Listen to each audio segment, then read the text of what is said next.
সন্ত্রাসবাদ বিরোধী সংগ্রামে শহীদ বিমল সিনহার প্রতি শ্রদ্ধা জ্ঞাপন অনুষ্ঠানের আয়োজন করা হয় সিপিআইএম সদর দপ্তরে।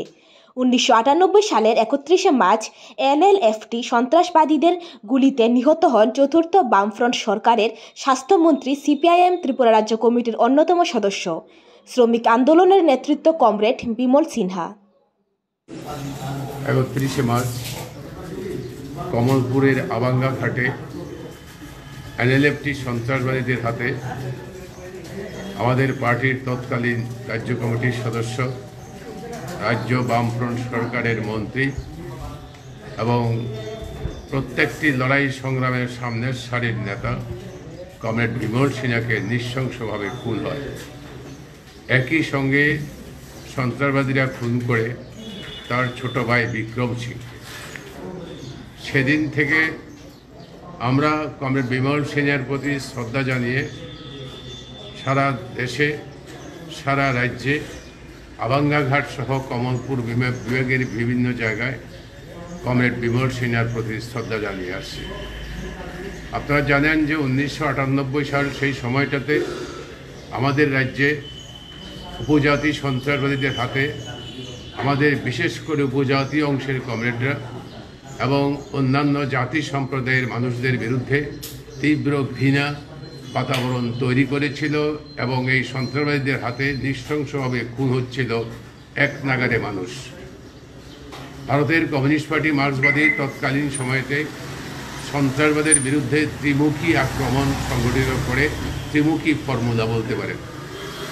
একদিকে সন্ত্রাসবাদীকে নির্মূল করার জন্য তার বিরুদ্ধে মতাদর্শগত সংগ্রাম, অন্যদিকে বামফ্রন্ট সরকারের উপজাতি এলাকার কল্যাণমুখী কাজকর্ম, অন্যদিকে আমাদের যা শক্তি আছে প্যারামিলিটারি শক্তি, ভারত সরকারের প্যারামিলিটারি সাহায্য নিয়ে সন্ত্রাসবাদের বিরুদ্ধে যুদ্ধ ঘোষণা। এই ত্রিমুখী আক্রমণের মধ্য দিয়ে সন্ত্রাসবাদকে ত্রিপুরার মানুষের অসংখ্য জাতি উপজাতি মানুষের সমর্থন নিয়ে ত্রিপুরার বামফ্রন্ট সরকার এবং সিপিআইএম সার্থকভাবে মোকাবিলা করতে সমর্থ হয়েছে। কিন্তু সন্ত্রাসবাদীরা বিমল সিনহাকে খুন করেছে, আমাদের অনেক কমরেডের জীবন বলি দিয়েছে, সন্ত্রাসবাদ নির্মূল হয়নি।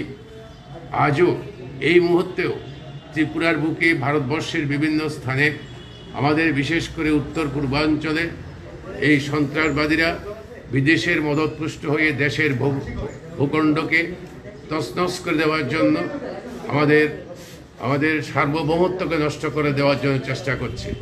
সেই দিনের যেই শক্তি স্বাধীন ত্রিপুরার স্লোগান দিয়ে ক্ষমতার জন্য নৃশংসভাবে মানুষ খুন করেছিল, ভারত সরকারের বিরুদ্ধে, ভারত রাষ্ট্রের বিরুদ্ধে যুদ্ধ ঘোষণা করেছিল, দুর্ভাগ্যের বিষয় যে আজকে তারা মুখ্যমন্ত্রীর সফর সঙ্গী, মুখ্যমন্ত্রীর ক্যাবিনেটের মধ্যে মেম্বার তারা। সেদিনের যারা সন্ত্রাসবাদের মদতদাতা, সন্ত্রাসবাদকে যারা সহযোগিতা করেছে, আজকে তারা সরকার পরিচালনা করছে ত্রিপুরা এবং ভারতবর্ষে। সেদিনের সন্ত্রাসবাদের যারা সাহায্য করেছে, মদত দিয়েছে, প্ররোচনা দিয়েছে, সন্ত্রাসবাদকে মোকাবিলা করার জন্য যখন বামফ্রন্ট সরকার দৃঢ়প্রণে অগ্রসর হচ্ছিল, সেই দিন এই আজকের শাসক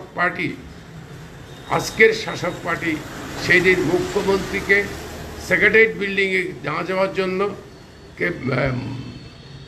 বিধানসভার অধিবেশনে যোগ না দিতে পারার জন্য বিধানসভার সামনে ঘেরাও করেছিল।